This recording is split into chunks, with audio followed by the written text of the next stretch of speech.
Hi, I'm Tim. Welcome to our channel and thanks for logging on. Today we're discussing the Patek Philippe Nautilus, reference 5711 1A-010. This is a member of the Pantheon. You can see and you can purchase it on our website.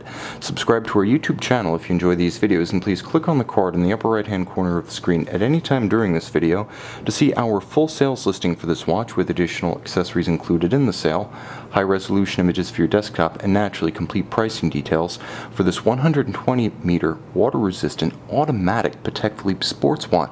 Now, the Nautilus, since its inception by the legendary Gerald Genta in 1976, has been one of the points of reference in both the haute de gamme and sports watch categories. This is a watch that is immediately as well finished, impressively specified, and excruciatingly planned and executed as any Patek Philippe dress watch, but it's more than that too, because with stainless steel construction, a full bracelet, and 120-meter water resistance, this is the Patek Philippe that you can wear for anything. Black tie, no tie, business suit, bathing suit, this watch is up to it, and it has over 40 years of provenance behind it to prove that in any company, in any attire, in any situation, this is a watch that gets the job done. It's a candidate to be your only watch if you're only going to have one. Now, this is a timepiece that's easy to wear. 40 millimeters across the diagonal of the case. The wings do extend the case to about 43 millimeters across the wrist, so 40 millimeters is a diagonal, including principally the dimensions, the outermost dimensions of the rounded octagonal bezel. In terms of thickness, it is quite slim. This is a sports watch that's only 8.5 millimeters thick in spite of its water resistance and automatic winding. From lug to lug, two ways to measure it. There's the true lug to lug measurement, which incorporates only the dimensions of the case, and then the watch has a little bit of a flare such that you can't completely pull down the bracelet. It will stop, it will eventually resist and not pull straight down, and thus the dimension across the outermost rigid points of the bracelet measure about 52 millimeters, 51.5. So this is a watch that wears a little bit bigger than it is across the wrist, but thanks to the slimness of the case, it would fit, in my estimation, a wrist as small as 14.5 centimeters in circumference with proportion and security. Now, everything is beautifully executed. The bracelet, of course, one of the hallmarks of the Nautilus and part of the original Gerald Genta vision. You can really see the taper more than you can feel the steps and the links, which is to say the tolerances and the step down in the taper so smooth, so gradual that you just can't perceive it with the touch, only by the eye. Now, there's differential finish, as you can see. A satin finish dominates, but there's a hairline polished bevel down the edge of each link, and the center links themselves are beautifully polished, a wonderful contrast with the satin finish of the center links. You can also see that the watch features a clamshell type clasp with double deployant action. The clasp has been upgraded over the years to feature ceramic retaining pins, so there are actually small ceramic ball bearings in the clasp, and you can see them to good effect here to ensure that over time the tolerances of the closure remain just as crisp. They don't wear down, there's no metal to wear down. Ceramics are hard enough that this retains the freshness, the crispness of the Geneva manufacture years into the ownership.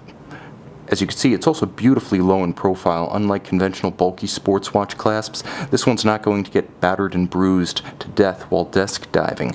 The case and the bezel and the dial, however, are the focal points of the watch. Now, you can see the watch featuring a spectacular bezel comprised alternately of curves and facets, polished and satin surfaces. It makes for spectacular contrast, and it's beautifully composed between the taper of the bracelet at top and bottom and the taper of the winglets on each side. The dial features the gradient blue that's made the 5711 a renowned reference within the Nautilus Pantheon. Dark on the outside, almost to the point of turning black. You can see there's a dimple seconds and minutes track outboard and applied polished and fully luminescent white gold hour indices. Likewise, the hands at center are white gold, hours and minutes luminescent. There's a window at 3 o'clock with a quick change system for rapidly correcting should the watch run down. And on the case back, you can see one of the latest iterations of Patek Philippe's manufacturer automatic caliber 324 center seconds and a calendar. This one features a 35 to 45 hour power reserve depending. Beats away at 4 Hz or 28,800 vibrations per hour, also known as 8 beats per second. It's a free-sprung balance architecture known as Gyromax, a long-time Patek Philippe engineering tradition that allows the watch to take and hold a more precise regulation for greater accuracy, and Patek Philippe does rate this watch to +3, -2 seconds per day. But there's another refinement, and that is the Silicon Spiromax hairspring. Now, Spiromax is a silicon-based substance developed by Patek Philippe that is effectively amagnetic, which unshackles the watch, freeing it from the hazards of magnetism that have plagued watch owners and watch makers for generations. Now, it is a unidirectional winding automatic with ceramic bearings for the winding rotor, so it has high efficiency operation due to the ceramics, but also reduced maintenance requirements of the winding system.